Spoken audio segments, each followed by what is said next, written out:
We are from the Segment Group. Before we start our video, let us introduce ourselves first.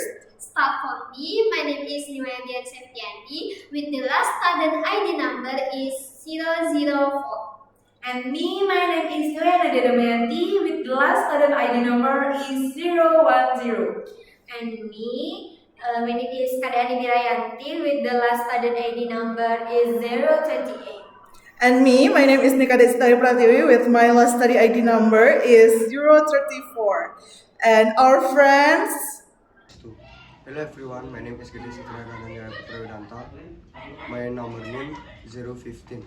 Enjoy our video!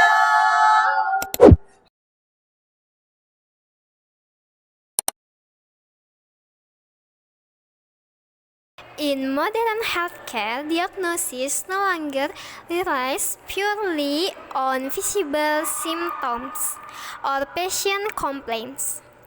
There is one crucial component that often operates behind the scene but has a significant impact on clinical decision: laboratory testing.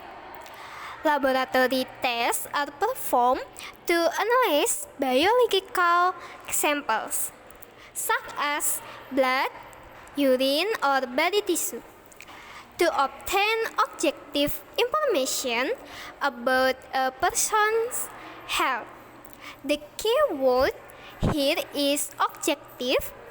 Unlike symptoms, which can be subjective and vary from patient to patient, lab results provide quantitative data that can be measured, compared, and interpreted scientifically.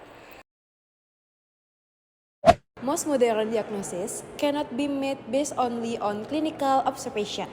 Without laboratory results, doctors are at risk of making decisions based on assumptions that have not been verified.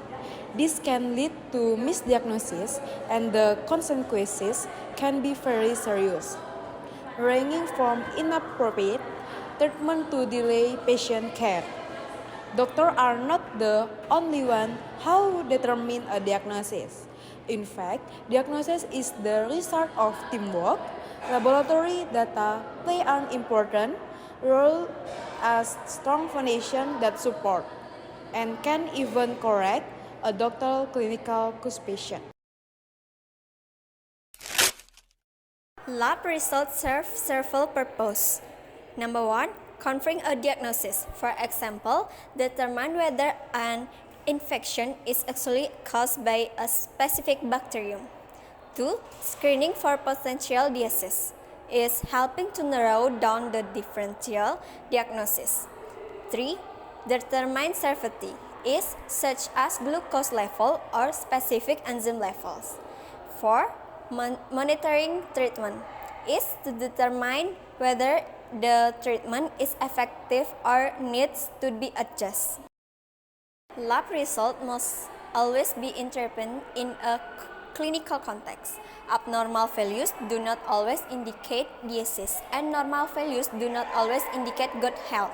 This is where critical analysis is essential.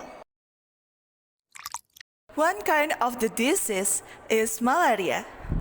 Malaria have symptoms like fever, cold chills, and headaches that can also appear in many other illnesses like dengue fever, typhoid, and even the flu. If we rely solely on symptoms, the diagnosis may be incorrect, which can affect the treatment provided. We need a direct evidence, like a microscope that enable us to see Plasmodium parasites inside the red blood cells through the direct observation. We have to determining the species and severity because not all malaria is the same. Plasmodium falciparum can be a fatal, while other species are relatively milder.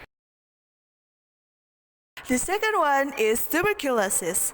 Tuberculosis has a persistent cough, weight loss, and fever, which are some of the symptoms of tuberculosis can also occur in chronic pneumonia or lung cancer.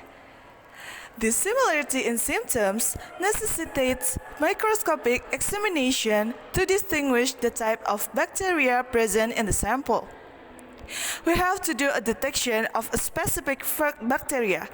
Using a special stain like Ziehl-Neelsen, Mycobacterium tuberculosis bacteria appear as acid-fast bacilli or AFB under a microscope.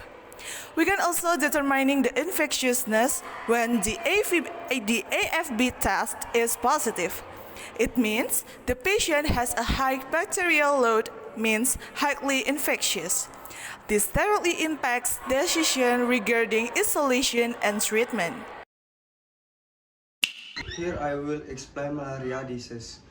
Malaria, caused by a parasite, not a bacterium or virus, and heavily reliant on microscopic examination.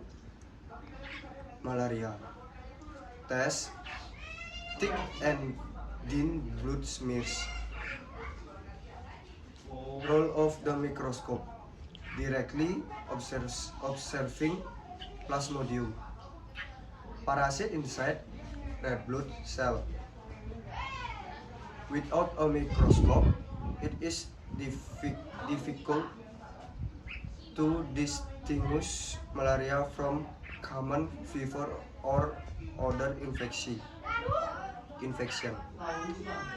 The type of Plasmodium detect dari microscopic examination determinasi the treatment that must be administered to the patient as part of healthcare service. Number 2, tuberculosis, caused by the tuberculosis bacteria.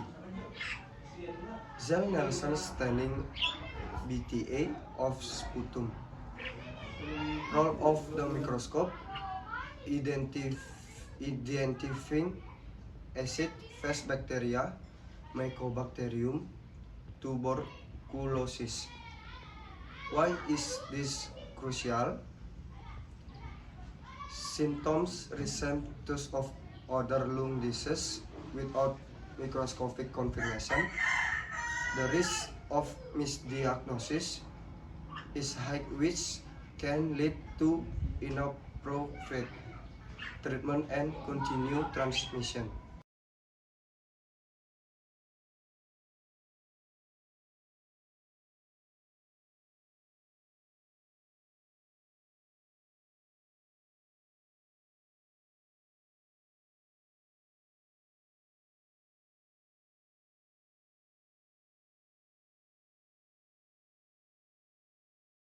Good morning, doctor. This is the patient.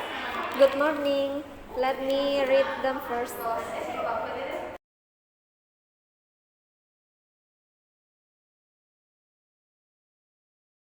Tiga. Bye. Thank you for watching. See you.